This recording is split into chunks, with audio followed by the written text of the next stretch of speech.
आखिरी वक्त में अंबिका ने पार्वती को बहुत बड़ा धोखा दिया, जो न केवल पार्वती के लिए बल्कि सभी के लिए एक बड़ा झटका था। इस धोखे ने पार्वती और संजू दोनों के होश उड़ा दिए और उनकी सारी उम्मीदों और विश्वासों को हिलाकर रख दिया। इस घटनाक्रम ने टीवी सीरियल परिणीति में न केवल कहानी के मोड़ को बदल दिया, बल्कि दर्शकों को एक नई दिशा में सोचने पर भी मजबूर कर दिया। नमस्कार दोस्तों, जैसा कि हम जानते हैं, आगामी एपिसोड में एक जबरदस्त मोड़ देखने को मिलेगा, जहां पार्वती को अपनी मां अंबिका से एक बड़ा धोखा मिलेगा। पार्वती हमेशा से अपनी मां अंबिका पर पूरा विश्वास करती रही थी।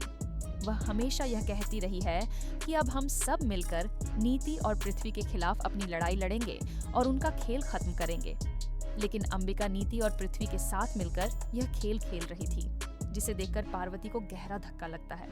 पार्वती यह सोचती है कि उसकी मां पर विश्वास करना उसके लिए कितना गलत हो गया। पार्वती अपने विश्वास को लेकर बहुत दृढ़ थी, लेकिन जब उसे यह समझ में आता है कि अंबिका ने नीति और पृथ्वी के साथ मिलकर साजिश रची है, तो उसके सारे भरोसे चूर चूर हो जाते हैं। वह अपने दिल में यह सवाल करने लगती है, क्या यह सब मेरी आंखों के सामने हो रहा है? क्या मेरी माँ सचमुच मुझे धोखा दे रही है? इस स्थिति में संजू का भी एक अहम रोल सामने आता है। संजू ने पहले ही पार्वती को सचेत कर दिया था कि उसकी माँ किसी भी समय उसे धोखा दे सकती है, लेकिन पार्वती ने उसे नजरअंदाज कर दिया। अब जब पार्वती ने अपनी आंखों से अपनी माँ को नीति के साथ मिलकर काम करते देखा, तो उसका विश्वास और भी कमजोर हो गया। संजू ने हमेशा पार्वती को सचेत किया था कि वह अपनी आंखें खोलकर देखे और अपनी माँ अंबिका पर इतना भरोसा ना करे, लेकिन पार्वती ने उसकी बातों को हल्के में लिया। अब जब उसने अपनी माँ की सच्चाई देखी, तो उसे संजू की बातों का सही होना समझ में आ गया।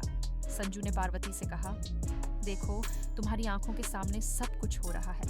तुम्हारा यकीन इन लोगों पर ही टूट जाएगा। मैं पहले ही जानता था कि यह लोग तुम्हारे विश्वास को तोड़ देंगे। संजू का यह कहना था, और यह सच में पार्वती के लिए एक बड़ा सच था, क्योंकि अब उसे यह महसूस हुआ कि वह जिस पर सबसे ज्यादा यकीन कर रही थी, वही उसकी सबसे बड़ी दुश्मन बन गई थी। इसके बाद अंबिका नीति के पास जाती है और कहती है कि उसने शिकार को फंसा लिया है और अब पृथ्वी से बात करनी है। अंबिका का यह कदम पूरी तरह से साजिश का हिस्सा था। वह यह जानती थी कि अगर नीति और पृथ्वी से सब कुछ सही तरीके से किया जाए, तो वह सब कुछ अपने हाथ में रख सकती है। अंबिका का मकसद केवल जायदाद पर कब्जा करना था। नीति भी अंबिका की लालच को समझती है और कहती है, तुम इतनी लालची औरत निकली हो। मैंने कभी नहीं सोचा था कि तुम इतनी गिरी हुई हो। लेकिन नीति को इसका कोई फर्क नहीं पड़ा, क्योंकि उसका एक ही उद्देश्य था, पार्वती को गिराना। इस दौरान अंबिका मन ही मन यह सोचती है कि यह सही समय है जब वह नीति और पृथ्वी के सामने पार्वती की असलियत खोल देगी। अंबिका जानती थी कि पार्वती असली पार्वती नहीं है, बल्कि वह परी है जो पार्वती बनने का नाटक कर रही है। दरअसल पार्वती की मौत पहले ही हो चुकी थी और संजू से शादी करने का उसका मकसद केवल नीति को दूर करना और उस एक बार फिर से भड़काना था। अंबिका यही चाहती थी कि नीति और पृथ्वी के सामने सच्चाई सामने आ जाए और वह पार्वती को पूरी तरह से हरा दे। लेकिन जब पार्वती वहां पहुंच जाती है, तो अंबिका तुरंत अपने शब्दों को घुमा देती है और पूरी सच्चाई को छुपाने की कोशिश करती है। इस सबसे पार्वती को शक होने लगता है कि कुछ ना कुछ गड़बड़ है। उसे यह महसूस होता है कि उसके आसपास सब कुछ बदल रहा है।